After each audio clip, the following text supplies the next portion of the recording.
If you find yourself with a camera in your hand and want to learn how to use it, please subscribe to this channel, like the videos, comment below. Hi Photos photographers. Today we are talking about sports photography.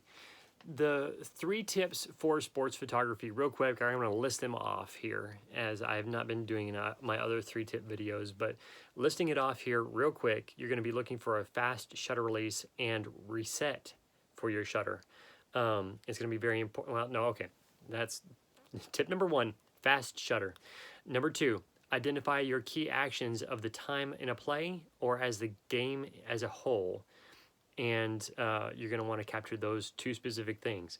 Then tip number 3 is to get your key placement, such as behind the media box, where the other photojournalists are, or maybe you want to be beside it on one side or the other of it. I'm going to go back into tip number 1 here.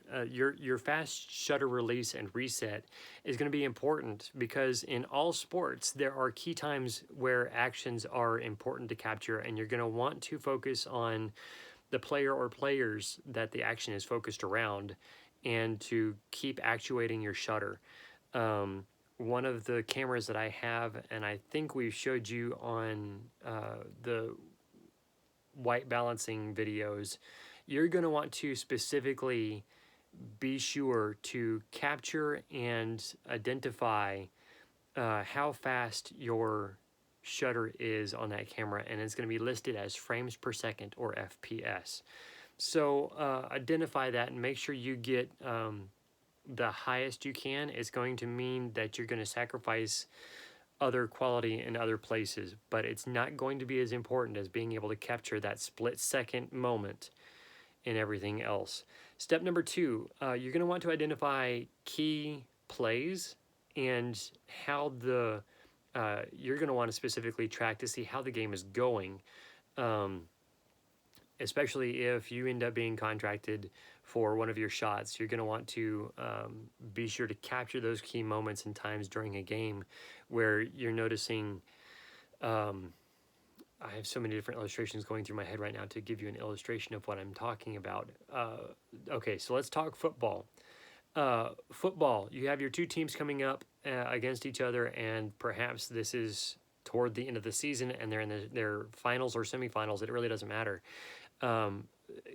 Because near the end of this competition, one game can kick a team out of the entire competition.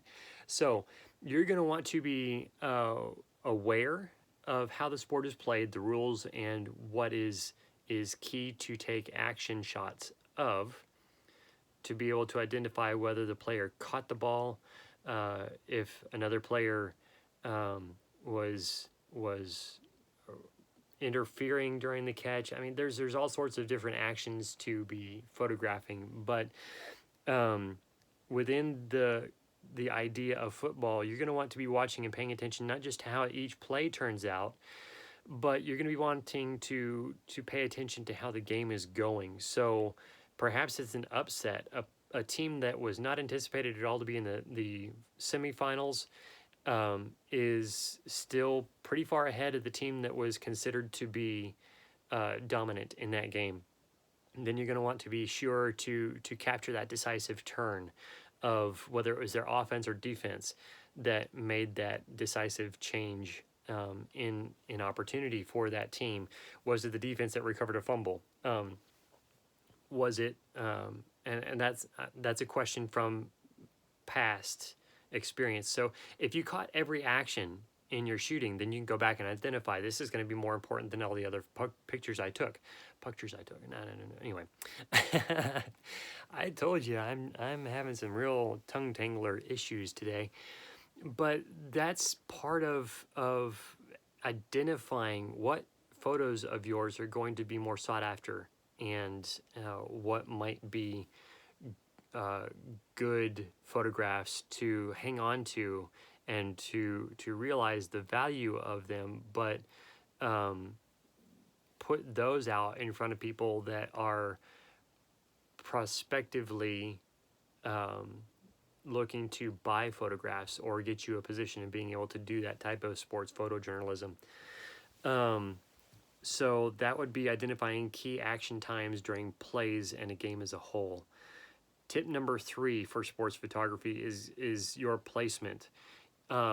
If you are placed in a completely opposite perspective from what people are anticipating to see, and I'm going to switch sports here on you. So if you are not taking a shot from what looks to be like the press box at a baseball field, but rather a shot from, say, the nosebleeds of outfield,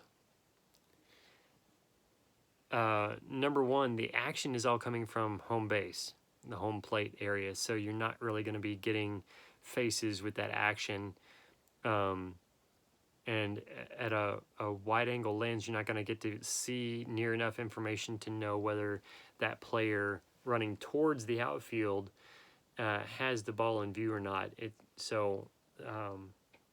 There's some specific things that you want to make sure to take into account of your camera placement from where you are. And so be sure that your placement and your detail is involved in where you sit and how the action is captured that you're looking for. So that gives us our 3 tips for sports photography. You're going to want to make sure your equipment is capable of a fast shutter speed, and to take into account the frames per second your camera is able to capture. Yeah, tongue twister. Make sure that you have the right frame per second set up in your equipment abilities, your camera equipment abilities. Identify the key action of times in play or the game as a whole. And finally, you're going to want to make sure that your placement is in a place that is anticipated and doesn't throw the viewer of the photograph into a cycle, let's call it a cycle of questions of, the shot is great, but where is he? What's going on? Why was he over there? Why wasn't he in the press box? And that sort of thing. So those are the 3 tips for sports photography. And we thank you so much for watching. Look forward to hearing the comments of how this content has added value to your photography, and looking forward to your thumbs up of this video as well. If you're not yet a subscriber, we look forward to having you as a subscriber. We would certainly hope that you want to continue watching with us as we continue to level up, not just in our photography, but level up these videos as well. Thank you so much. God bless.